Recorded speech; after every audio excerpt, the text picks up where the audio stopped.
ನಮಸ್ತೆ ಎಲ್ಲರಿಗೂ ಆವಿಷ್ಕಾರಕ್ಕೆ ಸ್ವಾಗತ. ಇವತ್ತು ಬ್ರೇಕ್ಫಾಸ್ಟ್ಗೆ ಒಂದು ಸ್ಪೆಷಲ್ ತಾಲಿಪಟ್ಟು ರೆಸಿಪಿನ ಮಾಡ್ತಾಯಿದ್ದೀನಿ. ಹೆಸರು ಬೇಳೆನ ಬಳಸ್ಕೊಂಡು ಮಾಡ್ತಾ ಇರೋದು. ಇದಕ್ಕೆ ನಾನು ಡಯಟ್ ತಾಲಿಪಟ್ಟು ಅಂತ ಹೆಸರಿಟ್ಟಿದ್ದೀನಿ. ಯಾಕೆ ಅಂದರೆ ಹೆಸರು ಬೇಳೆನಲ್ಲಿ ಹೈ ಫೈಬರು, ಹೈ ಪ್ರೋಟೀನು, ಸುಲಭವಾಗಿ ಜೀರ್ಣ ಆಗುವಂಥ ಒಂದು ಬೇಳೆ. ಹಾಗಾಗಿ ಇದಕ್ಕೆ ಡಯಟ್ ತಾಲಿಪಟ್ಟು ಅಂತ ಹೆಸರಿಟ್ಟಿದ್ದೀನಿ. ಮಾಡೋದು ಅಷ್ಟೇನು ಕಷ್ಟ ಇಲ್ಲ, ತುಂಬ ಸುಲಭ.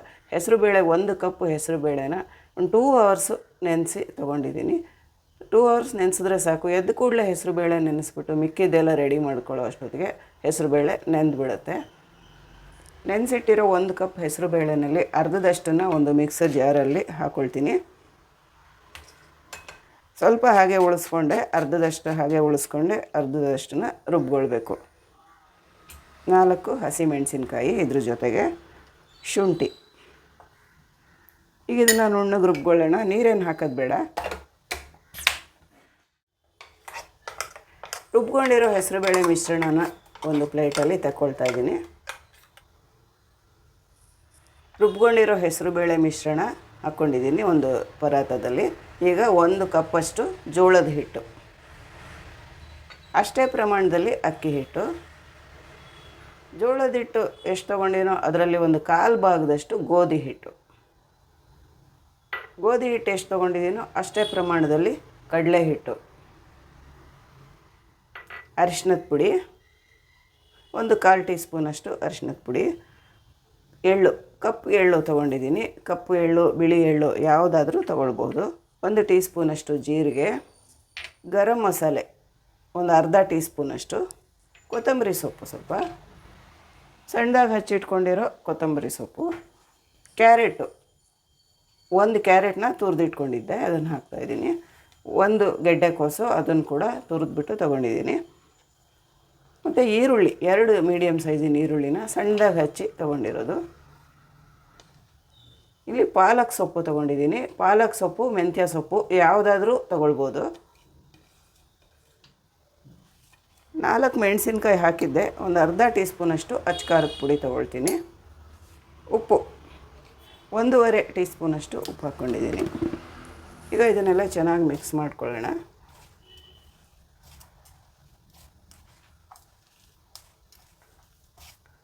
ಮೊದಲೇ ನೀರು ಹಾಕ್ಕೊಳಕ್ಕೆ ಹೋಗಬಾರ್ದು, ಯಾಕೆಂದರೆ ರುಬ್ಬಿರೋ ಹೆಸರು ಬೇಳೆ ಅದರಲ್ಲೂ ನೀರಿನ ಅಂಶ ಇರುತ್ತೆ. ಎಷ್ಟು ಬೇಕೋ ಅಷ್ಟು ಆಮೇಲೆ ನೋಡಿಕೊಂಡು ನೀರು ಹಾಕ್ಕೊಳ್ಬೇಕು.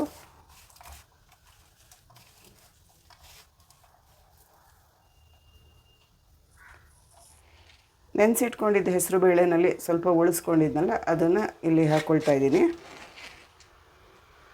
ಇದು ತಾಳಿಪಟ್ಟು ತಿನ್ನಬೇಕಾದ್ರೆ ಹೆಸರು ಬೇಳೆ ಬಾಯಿಗೆ ಸಿಗ್ತಾ ಇರುತ್ತೆ. ತುಂಬ ಚೆನ್ನಾಗಿರುತ್ತೆ, ಟೇಸ್ಟು ಚೆನ್ನಾಗಿರುತ್ತೆ. ಆರೋಗ್ಯ ದೃಷ್ಟಿಯಿಂದನೂ ಒಳ್ಳೆಯದು ಈ ರೆಸಿಪಿ. ವೆಯ್ಟ್ ಲಾಸ್ ಮಾಡ್ಕೊಳ್ಬೇಕು ಅಂದ್ಕೊಂಡಿರೋರಿಗೆ, ಡಯಾಬಿಟೀಸ್ ಇರೋರಿಗೆ ಇದು ಬೆಸ್ಟ್ ಬ್ರೇಕ್ಫಾಸ್ಟ್ ರೆಸಿಪಿ ಅಂತಲೇ ಹೇಳ್ಬೋದು. ಲಂಚ್ ಬಾಕ್ಸ್ಗೂ ಚೆನ್ನಾಗಿರುತ್ತೆ. ಇಲ್ಲ ರಾತ್ರಿ ಊಟಕ್ಕೆ ಬೇಕು, ಏನಾದ್ರು ಲೈಟಾಗಿ ತಿನ್ನಬೇಕು ಅಂದರೆ ರಾತ್ರಿ ಊಟಕ್ಕೂ ಮಾಡ್ಕೊಳ್ಬೋದು.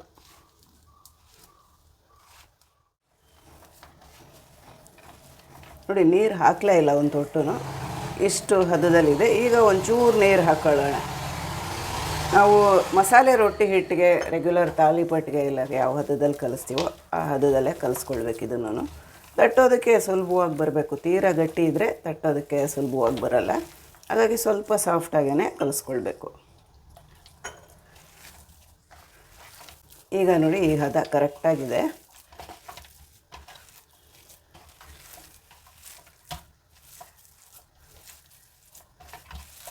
ಈಗ ತಾಲಿಪಟ್ಟನ್ನ ರೆಡಿ ಮಾಡ್ಕೊಂಬಿಡೋಣ. ಹಿಟ್ಟು ಕಲಸಿದ್ದಾಯಿತು. ಈ ಹದದಲ್ಲಿ ಕಲಿಸ್ಕೊಂಡಿದ್ದೀನಿ. ನಾನಿಲ್ಲಿ ಟೆಫ್ಲಾನ್ ಶೀಟ್ ಮೇಲೆ ತಾಲಿಪಟ್ಟನ್ನ ತಟ್ತಾಯಿದ್ದೀನಿ. ಮೊದಲಿಗೆ ಸ್ವಲ್ಪ ಎಣ್ಣೆ ಹಾಕ್ಕೊಂಡು ಚೆನ್ನಾಗಿ ಎಣ್ಣೆ ಎಲ್ಲ ಸವರ್ಕೊಳ್ಬೇಕು. ಮೊದಲನೇದಾದ್ರಿಂದ ಸ್ವಲ್ಪ ಜಾಸ್ತಿನೇ ಎಣ್ಣೆ ಹಾಕ್ಕೊಂಡ್ರೆ ಒಳ್ಳೆಯದು, ಸುಲಭವಾಗಿ ಬಿಟ್ಕೊಳ್ಳುತ್ತೆ.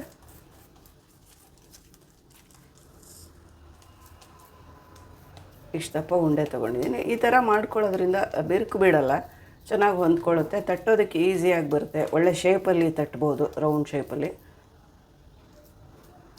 ಸ್ವಲ್ಪ ನೀರಿನ ಕೈ ಮಾಡಿಕೊಂಡು ನೀರಿನಲ್ಲಿ ಕೈನ ಎದ್ದುಕೊಂಡು ತಟ್ಟಿದ್ರೆ ರೊಟ್ಟಿ ಚೆನ್ನಾಗಿ ಸ್ಪ್ರೆಡ್ ಆಗುತ್ತೆ.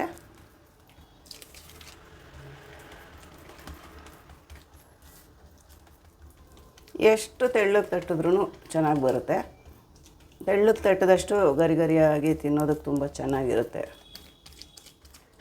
ತಟ್ಟಿದ್ದಾಯಿತು, ಈಗ ಬೇಯಿಸ್ಕೊಳ್ಳೋಣ. ಹಂಚು ಬಿಸಿಯಾಗಿದೆ, ಸ್ವಲ್ಪ ಹೆಂಚು ಮೇಲೆ ಎಣ್ಣೆ ಸವರ್ಬಿಟ್ಟು ತಾಲಿಪಟ್ಟು ಹಾಕ್ತೀನಿ.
ರೊಟ್ಟಿ ಹಾಕುವಾಗ ಸ್ವಲ್ಪ ಫ್ಲೇಮ್ ಕಡಿಮೆ ಇಟ್ಕೊಂಡು ಹಾಕಬೇಕು, ಆಮೇಲೆ ಫ್ಲೇಮ್ ಜಾಸ್ತಿ ಮಾಡಿದ್ರೆ ಕರೆಕ್ಟಾಗಿ ಗರಿಗರಿಯಾಗಿ ಚೆನ್ನಾಗಿ ಬೇಯುತ್ತೆ. ವಿಶೇಷವಾದ ಡಯಟ್ ತಾಲಿಪಟ್ಟು ತುಂಬ ಚೆನ್ನಾಗಿರುತ್ತೆ, ಒಂದು ಸಲ ಟ್ರೈ ಮಾಡಿ ನೋಡಿ. ಇದಕ್ಕೆ ನೆಂಚ್ಕೊಳ್ಳೋದಕ್ಕೆ ಚಟ್ನಿ, ಕಾಯಿ ಚಟ್ನಿ, ಯಾವ ಚಟ್ನಿ ಆದರೂ ಚೆನ್ನಾಗಿರುತ್ತೆ. ಯಾವುದು ಇಲ್ಲ ಅಂದರೆ ಬೆಣ್ಣೆ ಅಥವಾ ತುಪ್ಪ, ಉಪ್ಪಿನಕಾಯಿ, ಮೊಸರು ಯಾವುದ್ರ ಜೊತೆ ಆದರೂ ನೀವು ತಿನ್ಬೋದು. ಹೇಗನ್ನಿಸ್ತು ಅಂತ ಕಮೆಂಟ್ ಮಾಡಿ ತಿಳಿಸಿ. ಒಂದು ಲೈಕ್ ಕೊಡಿ, ಚಾನಲ್ನ ಸಬ್ಸ್ಕ್ರೈಬ್ ಮಾಡ್ಕೊಳ್ಳಿ. Thank you.